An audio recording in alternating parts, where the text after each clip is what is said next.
नमस्कार दोस्तों, स्वागत है आप सभी का हमारे यूट्यूब चैनल जिसका नाम है MPCS में। अपने आज के इस एडिटोरियल में हम एक टॉपिक डिस्कस करेंगे जो हमारे GS पेपर 3 के पॉइंट ऑफ व्यू से बहुत ज़्यादा इम्पॉर्टेंट है।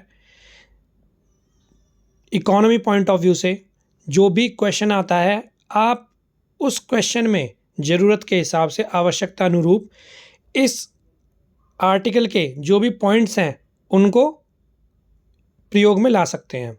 और अगर इस टॉपिक पर कोई अलग से प्रश्न बनता है तब तो आपके लिए सीधा ही बहुत ज़्यादा यूज़फुल रहने वाला है। तो दोस्तों, इससे पहले हम डिस्कशन करें, आप लोगों से रिक्वेस्ट है हमारे चैनल को सब्सक्राइब करें, शेयर करें, लाइक करें, ताकि हमें आप तक बेहतर कंटेंट पहुंचाने में मोटिवेशन मिलता रहे। तो दोस्तों, शुरुआत करते हैं अपने आज के इस डिस्कशन की। दोस्तों, जो राइटर है ना, वो कह रहे हैं कि देखिए, आज के समय में है ना, भारत को निर्यात में नई रणनीति की ज़रूरत है।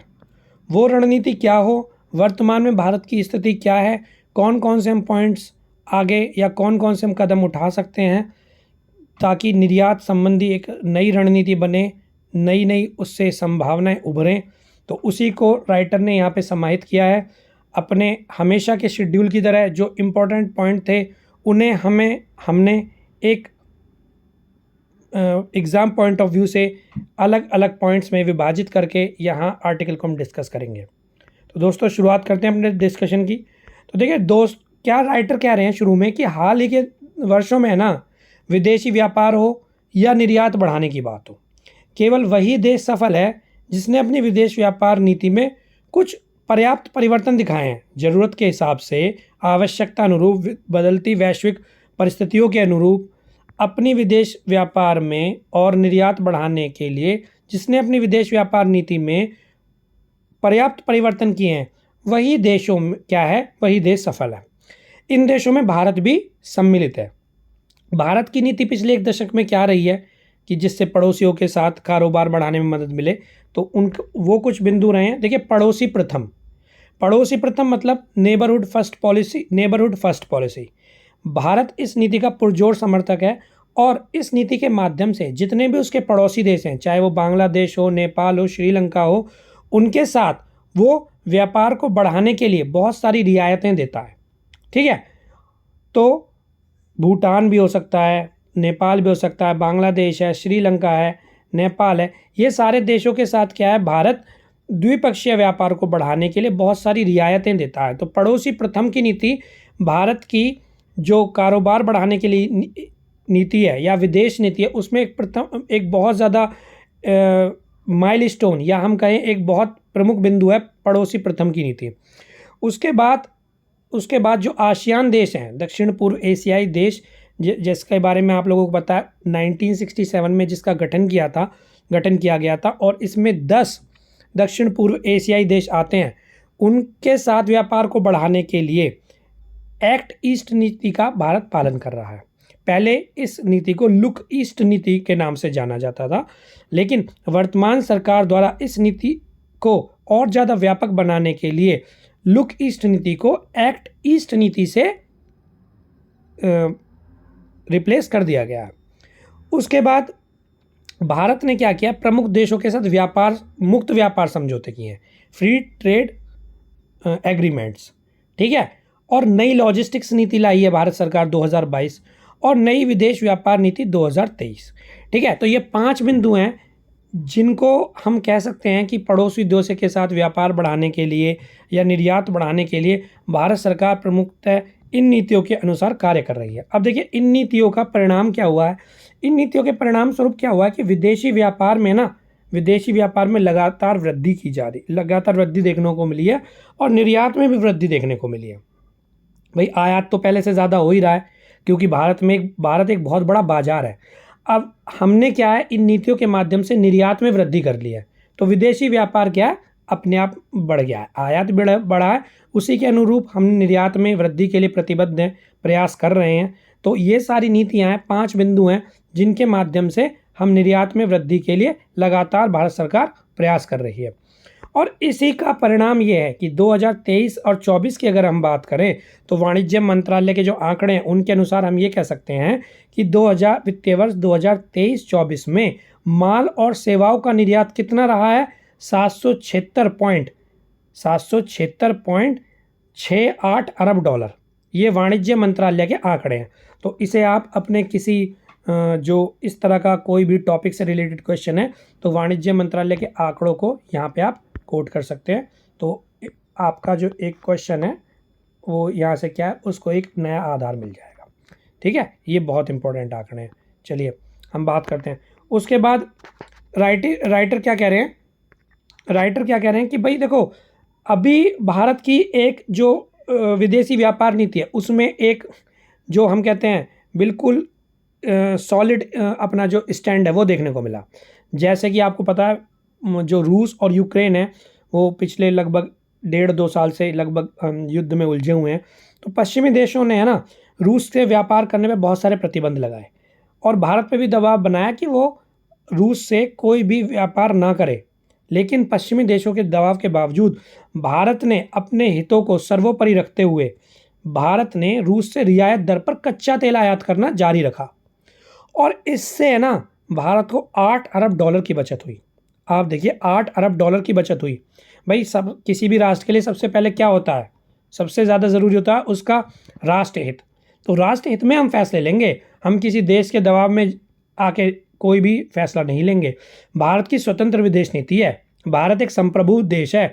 किसी बाहरी देशों के दबाव में आकर वो कोई भी इस तरह का निर्णय नहीं लेगा जो उसके आर्थिक, सामरिक, रणनीतिक या राजनीतिक हितों को प्रतिकूल रूप में प्रभावित करे। तो यहाँ हमने देखा कि भारत ने क्या है कि पश्चिमी देशों के बावजूद क्या रूस से रियायत दर पर कच्चा तेल आयात करना जारी रखा। राइटर ये बता रहे हैं कि पिछले कुछ वर्षों में है ना जो विदेशी व्यापार के मुद्दे पर हमारी अंतर्राष्ट्रीय संस्था है, कौन सी? WTO, विश्व व्यापार संगठन, वो प्रभावी भूमिका नहीं निभा पाया है। ठीक है, वो प्रभावी भूमिका नहीं निभा पाया जिसके कारण क्या है विदेशी व्यापार पर प्रतिकूल प्रभाव पड़ रहा है। और उन प्रतिकूल प्रभावों को दूर करने के लिए या उन प्रतिकूल प्रभावों को कम से कम होने के लिए भारत सरकार ने अलग से कदम उठाए हैं। वो कदम जैसे कि हमने ऊपर भी देखे 5 कदम थे, है ना? पड़ोसी प्रथम की नीति, एक्ट ईस्ट नीति, मुक्त व्यापार समझौते, लॉजिस्टिक्स नीति 2022, विदेश व्यापार नीति 2023। इन 5 पॉइंट्स को आप कंटेस्ट कर लीजिएगा, ये आपको हर जगह काम आएंगे। ठीक है, तो भारत के क्या कदम रहे हैं कि पड़ोसी देशों के साथ व्यापार बढ़ाने के लगातार प्रयास किए जा रहे हैं। पाकिस्तान ने अपने स्वार्थी रवैये के कारण एक जो बहुत अच्छा प्रोजेक्ट हो सकता था जो हमारा क्षेत्रीय व्यापार को स्ट्रॉन्ग करने के लिए दक्षिण एशियाई मुक्त व्यापार क्षेत्र साफ्टा की जो एक संकल्पना थी वो फलीभूत नहीं हो पाई है। तो भारत ने क्या किया है कि पड़ोसी देशों के साथ व्यापार करने पर लगातार जोर दिया है, द्विपक्षीय व्यापार संधियां की हैं और कम विकसित देशों को एक तरफा शुल्क मुक्त और शुल्क तरजीह योजना की पेशकश की है। ये भारत के प्रयास हैं। ठीक है, तो ये भारत के प्रयास हैं। अब अगर हम बात करें तो 2020 में ना विश्व के सबसे बड़े व्यापार समझौता जो कौन था? Regional comprehensive economic partnership, RCEP, इसमें भारत शामिल नहीं हुआ क्योंकि ऐसी आशंका थी कि चीन अन्य जैसे थाईलैंड, मलेशिया, सिंगापुर, इन देशों के माध्यम से अपना सामान भारत में डंप कर सकता है जिससे भारतीय व्यापारी, भारतीय कारोबारी नकारात्मक रूप में प्रभावित हो सकते हैं। तो अपने आर्थिक हितों और स्वयं के कारोबारी हितों को देखते हुए भारत ने जो विश्व का सबसे बड़ा व्यापार समझौता है RCEP, इसमें शामिल होने से मना कर दिया। और क्या रणनीति अपनाई कि भाई मुक्त व्यापार समझौतों को प्राथमिकता दी जाए। वर्तमान में देखिए प्री पॉइंट ऑफ व्यू से भी बहुत अच्छा पॉइंट है कि वर्तमान में अगर हम बात करें तो भारत ने 3 FTA फ्री ट्रेड एग्रीमेंट किए हुए हैं।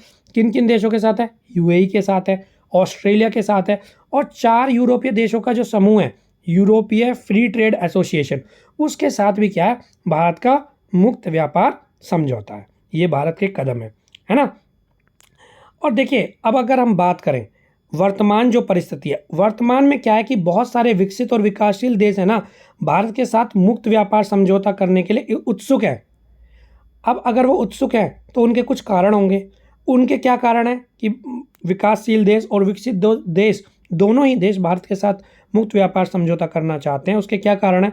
उसके कारण देखिए बहुत सारे हैं। देखिए जैसे कि तेज़ी से आर्थिक विकास। आपको पता है जहाँ विश्व की बड़ी बड़ी अर्थव्यवस्थाएं, विकसित अर्थव्यवस्थाएं मात्र 4% जीडीपी के आसपास वृद्धि दर से बढ़ रही हैं, वहीं भारत 7% से अधिक जीडीपी के रेट से अपनी अर्थव्यवस्था को बढ़ा रहा है। तो तेजी से आर्थिक विकास भारत में हो रहा है। सबसे बड़ी युवा आबादी भारत में है ना।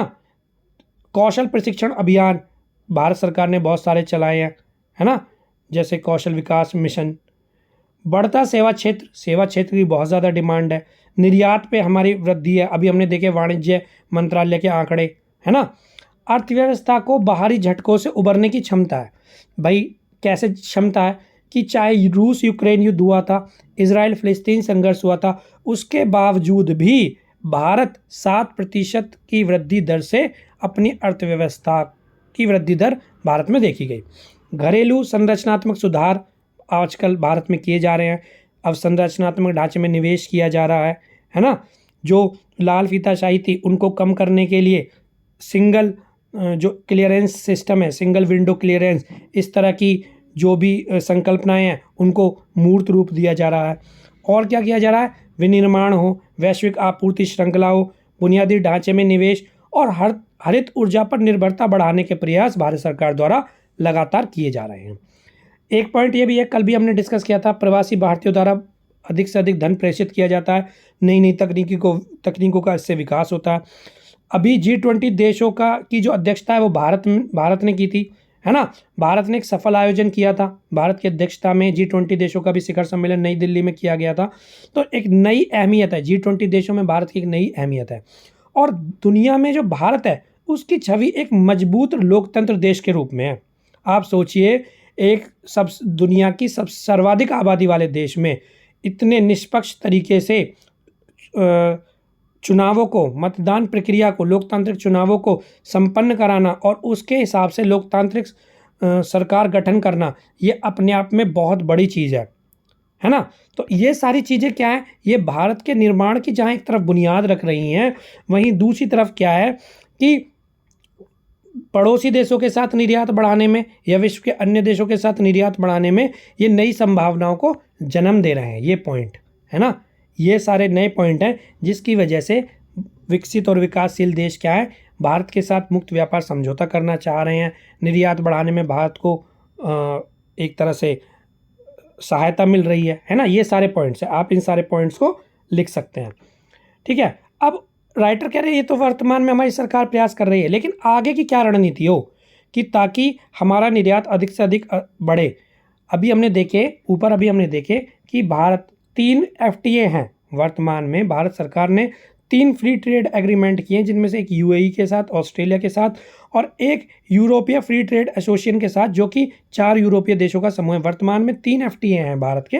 तो राइटर का ये कहना है कि भाई ये जो FTA है ना, आप इनका जो दायरा है इनको थोड़ा सा विस्तृत कीजिए। मतलब आपको क्या करना होगा, ओमान, ब्रिटेन, कनाडा, दक्षिण Africa, America, Israel, gulf countries council, यूरोपीय संघ के साथ भी FTA संपन्न करने के लिए कदम उठाने की आवश्यकता है। चीन से आयात नियंत्रित करने की आवश्यकता है। देखिए चीन को निर्यात बहुत कम करते हैं और आयात बहुत ज़्यादा करते हैं, जिससे चीन के साथ हमारा एक बहुत बड़ा व्यापार घाटा देखा जाता है। तो राइटर का यह कहना है कि चीन से आयात नियंत्रित करने की भी हमें आवश्यकता है। विकसित अर्थव्यवस्था वाले देश जिस तरह से एक रणनीति अपनाते हैं कि वो अपने आसपास वाले देशों से ज़्यादा कारोबार बढ़ा रहे हैं, तो वही रणनीति भारत को भी अपनाने की आवश्यकता है। क्योंकि मान लीजिए कोई देश है बहुत ज़्यादा दूर है, यूरोपीय देश है ना, अगर हम उसके साथ व्यापार ज़्यादा बढ़ाने की ज़रूरत है, लेकिन मान लीजिए अगर हम उसी पे केवल डिपेंड हो जाएंगे तो वहाँ की तक जो परिवहन लागत है उसकी वजह से क्या होगा कि जो हमारे उत्पाद हैं उनका मूल्य बढ़ जाएगा तो उस बाज़ार में हमारे उत्पादों की जो कीमत है वो बढ़ेगी। कीमत बढ़ेगी तो मांग कम होगी। जबकि अगर हम अपने आसपास के पड़ोसी देशों के साथ व्यापार बढ़ाने लगें तो देखिए परिवहन लागत कम होगी, जिससे वस्तु की कीमत कम होगी और मांग बढ़ेगी। और देखिए राइटर कह रहे हैं कि सेवा क्षेत्र में हमेशा से भारत सेवा क्षेत्रों में अव्वल रहा है, आज भी वो स्थिति बनी हुई है, लेकिन डिजिटल सेवा निर्यात में और ज़्यादा वृद्धि के लिए क्या करना चाहिए, जो हमें सेवाओं की गुणवत्ता है, दक्षता है, उत्कृष्टता है और सुरक्षा, इन सारी चीज़ों के लेके प्रयास करने की आवश्यकता है ना। और जैसा कि आप लोगों को पता है कि भारत सरकार ने 2030 तक 200 अरब डॉलर के निर्यात का लक्ष्य रखा है। तो प्री पॉइंट ऑफ व्यू से भी ये क्वेश्चन इंपॉर्टेंट हो जाता है, ये पॉइंट इंपॉर्टेंट हो जाता है कि 2030 तक कितने अरब डॉलर के निर्यात का लक्ष्य है भारत सरकार का, तो 200 अरब डॉलर का निर्यात का लक्ष्य है। तो उस लक्ष्य को प्राप्त करने के लिए जो भी चुनौतियां हैं, चाहे वो अवसंरचनात्मक ढांचे को लेकर हों, चाहे वो लॉजिस्टिक्स को लेकर हों, चाहे वो देशों के साथ समझौतों को लेकर हों, उन चुनौतियों के समाधान की आवश्यकता है।